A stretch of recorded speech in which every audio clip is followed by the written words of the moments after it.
Hello my dear friends, welcome to my classroom. आज हम लोग पढ़ेंगे रसायन विज्ञान में मिक्सचर। और देखिए, मिक्सचर करने का मतलब क्या है। मिश्रण आप लोग जानते होंगे, जब दो या दो से अधिक किसी भी यौगिक को किसी अनुपात में मिलाते हैं। ठीक है, जब दो या दो से अधिक किसी यौगिक को किसी अनुपात में मिलाते हैं तो हमें मिश्रण प्राप्त होता है। क्या प्राप्त होता है? मिश्रण। उसी मिश्रण को अलग करने की कुछ प्रमुख विधियां हैं, कुछ मेथड्स हैं, जिनको हम लोग आज की क्लास में डिस्कस करेंगे। तो सबसे पहले आप ध्यान दीजिएगा कि मैं लिखा हूं रावाकरण। ये रावाकरण क्या होता है? तो क्रिस्टलाइजेशन। हम लोग एक एक सारे मेथड्स को, सारी विधि को एक एक करके डिटेल स्टडी करेंगे। ठीक है, तो अब देखिए, रावाकरण होता है पहला क्रिस्टलाइजेशन। दूसरा देखें तो आसवन विधि से हम लोग मिक्सचर को अलग कर सकते हैं, सेपरेट कर सकते हैं। ठीक है, यानी डिस्टिलेशन के प्रोसेस से। तीसरा देखिए ऊर्ध्वापतन विधि, जिसको हम लोग बोलते हैं सब्लिमेशन। ऊर्ध्वापतन विधि, सब्लिमेशन क्या होता है, कैसे काम करता है, सब देखेंगे हम लोग डिटेल में चल के। ठीक है, चौथा देखिएगा आंशिक आसवन। आंशिक आसवन यानी फ्रैक्शनल डिस्टिलेशन। ठीक है, उसके बाद बॉन्ड लेखन क्या होता है। एक नया है, आप इसको और इसको आप नहीं जानते होंगे बॉन्ड लेखन क्या हो, लेकिन हम पूरा डिटेल स्टडी आपको पढ़ाएंगे विस्तृत। तो बॉन्ड लेखन क्या होता है? क्रोमेटोग्राफी। इस मेथड से भी आप मिक्सचर को सेपरेट कर सकते हैं। और भाप आसवन यानी स्टीम डिस्टिलेशन क्या होता है, इसको भी देखेंगे हम लोग। यानी इतने सारे प्रोसेस से 6 मेथड है, वो 6 विधियां है जिससे हम लोग मिक्सचर को सेपरेट कर सकते हैं। तो डालिए अपने कॉपी में हेडिंग रावाकरण। पहला हेडिंग डालिए कि रावाकरण क्या है, क्रिस्टलाइजेशन क्या है, इसमें कैसे हम लोग मिक्सचर को सेपरेट करते हैं, आखिर इसमें कार्बनिक होता है कि अकार्बनिक होता है, कौन से ऐसे यौगिक होते हैं जो इसमें मिक्स होते हैं। ठीक है, तो डालिए हेडिंग रावाकरण, क्रिस्टलाइजेशन डालिए।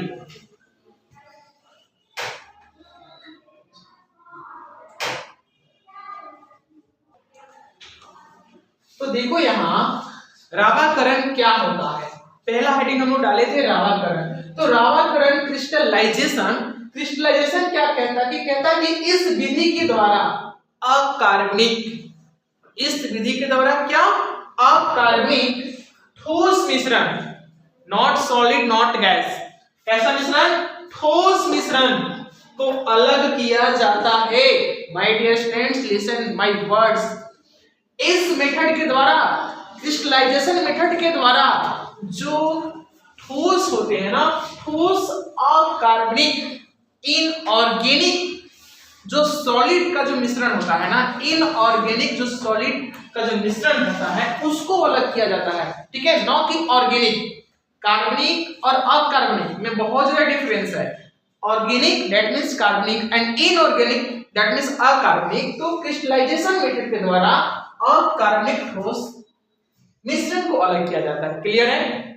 नेक्स्ट, इस विधि में आप देखो, ये जो प्रोसीजर चलता है, ये जो मेथड होता है, कैसे काम करता है। तो इस विधि में अशुद्ध ठोस मिश्रण को, जो इम्प्योर होते हैं, ठीक है, प्योर नहीं होते हैं, जो शुद्ध नहीं होते हैं, अशुद्ध ठोस मिश्रण को, यानी impure solid mixture, impure solid mixture को उचित विलायक, यानी एक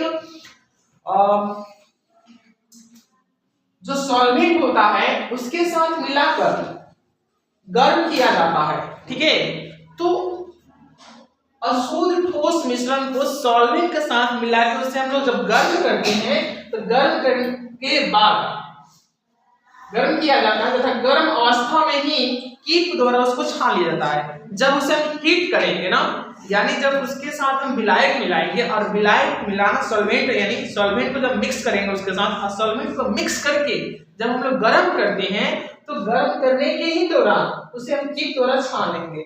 और छानने के बाद जो विलयन होता है, जैसे गर्म किए सॉल्वेंट मिला के उसके साथ सॉलिड ठोस मिश्रण को जब सॉल्वेंट मिला के गर्म करते हैं, और गर्म करने के बाद हम कीप के द्वारा छान लेते हैं, छानने के बाद जो विलयन बचता है उसको कम ताप पर धीरे धीरे ठंडा किया जाता है। इसको एक्सट्रीमली हाई टेम्परेचर देखो उसको हम लोग ठंडा करेंगे नहीं, उसको धीरे धीरे ताप पे टेम्परेचर पे उसको ठंडा करेंगे। ठीक है, ठंडा होने पे शुद्ध पदार्थ क्रिस्टल के रूप में विलयन से पृथक हो जाता है। इसको लाइन में समझना, जब हम लोग धीरे धीरे उस तापमान पे ठंडा करते हैं तो तापमान पे जब धीरे धीरे उसको ठंडा करोगे तो ठंडा होने के बाद जो विलयन था उस विलयन में से क्रिस्टल के रूप में, ठीक है, जो शुद्ध पदार्थ जो बचता है वो अलग हो जाता है। क्या होता है? वो अलग हो जाता है।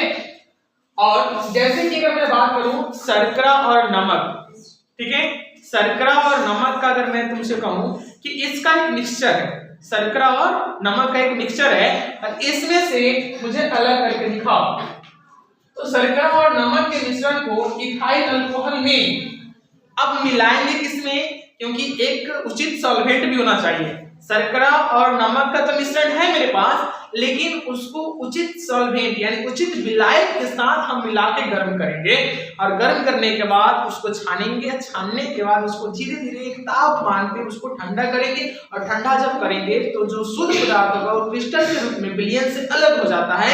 इस प्रोसेस को हम लोग बोलते हैं क्रिस्टलाइजेशन मेथड्स यानी रावाकरण विधि। अब देखो ध्यान से, जब हम शर्करा और नमक के मिश्रण को इथाइल अल्कोहल को 348 केल्विन जो होता है वो टेम्परेचर का ऐसा ही यूनिट होता है, और देखो 348 केल्विन के टेम्परेचर पे हम गर्म करेंगे।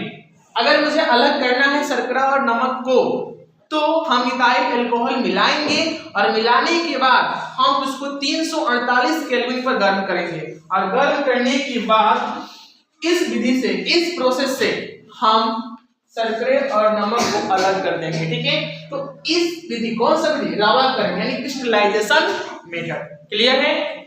ठीक है, अब हम लोग आगे पढ़ेंगे आसवन विधि। ठीक है, तो इसे नोट डाउन कर लो फास्ट। तो देखो आसवन विधि क्या है, यानी डिस्टिलेशन से भी मिक्सचर को अलग किया जा सकता है। कैसे करते हैं देखो, जब दो द्रवों के क्वथनांक में अंतर हो, जब दो द्रव यानी जब दो लिक्विड के क्वथनांक में क्या हो, अंतर हो, ठीक है, तो हम उसका सेपरेशन यानी उसको अलग करते हैं आसवन विधि से, डिस्टिलेशन मेथड से।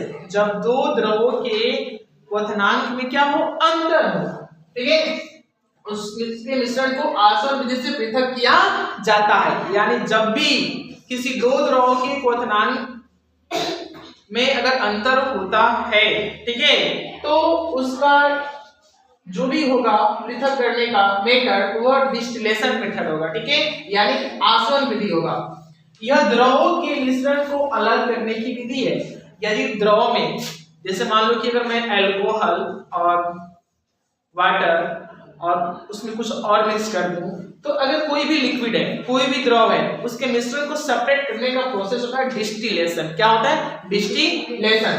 अब देखा ध्यान से, इसका प्रथम भाग जो होता है वाष्पीकरण होता है, वेपोराइजेशन। डिस्टिलेशन की जब प्रोसेस करोगे तुम तो पहला वाष्पीकरण होगा यानी वेपोराइजेशन होगा। क्या होगा? वेपोराइजेशन। एंड दूसरा जो इसका पार्ट होता है, दूसरा भाग जो है संघनन होता है। क्या होता है? संघनन। संघनन का मतलब होता है कंडेंसेशन, जो कंडेंस कर जाए। ठीक है, क्या कर जाए? कंडेंस कर जाए, कंडेंस कर जाए। ठीक है, अब देखना ऊर्ध्वापतन क्या होता है। ऊर्ध्वापतन क्या होता है, सब्लिमेशन क्या होता है कि इस विधि द्वारा दो ऐसे ठोस के मिश्रण को अलग करते हैं। सब्लिमेशन एक ऐसा प्रोसेस है जो कि मिश्रण के जो इम्प्योरिटी होते हैं उसको अलग करने का मेथड है सब्लिमेशन। इस विधि द्वारा ऐसे ठोस के मिश्रण को अलग करते हैं जिसमें एक ठोस तो सब्लिमेट हो जाता है लेकिन दूसरा नहीं होता है। सब्लिमेशन के प्रोसेस में हमेशा यह ध्यान रखना कि अगर हम बात करें तो दो पदार्थ जब मिलते हैं, दो यौगिक जब मिलते हैं तो मिश्रण बनता है। लेकिन हम अगर बात करें तो मिश्रण के अलग अलग करने की विधियां पढ़ रहे हैं कि मिश्रण में जो अशुद्धियां होती है उसको कैसे हम अलग कर सकते हैं। तो यहाँ देखिए, तो सब्लिमेशन का जो प्रोसेस होता है, तो इस विधि द्वारा ऐसे ठोस को मिश्रण को अलग करते हैं जिसमें एक ठोस तो ऊर्ध्वापतित हो जाता है, सब्लिमेट हो जाता है, लेकिन दूसरा नहीं होता है, दूसरा नहीं होता है। तो इस मेथड से वो कौन कौन से पदार्थ हैं, वो कौन कौन से मटेरियल्स हैं जिनका हम लोग कर सकते हैं। तो इस मेथड से कपूर, नैप्थलीन, अमोनियम क्लोराइड और एंथ्रासीन, कपूर, नैप्थलीन, अमोनियम और एंथ्रासाइन को हम लोग अलग कर सकते हैं सब्लिमेशन मेथड से, ऊर्ध्वापतन मेथड से। ठीक है, अब देखो आगे की क्लास में हम डिस्कस करने वाले हैं क्रोमेटोग्राफी और फ्रैक्शनल डिस्टिलेशन, क्रोमेटोग्राफी और उसके साथ साथ स्टीम डिस्टिलेशन। ठीक है, और आज की क्लास में बस इतना ही के लिए, तब तक के लिए थैंक यू, जय हिंद।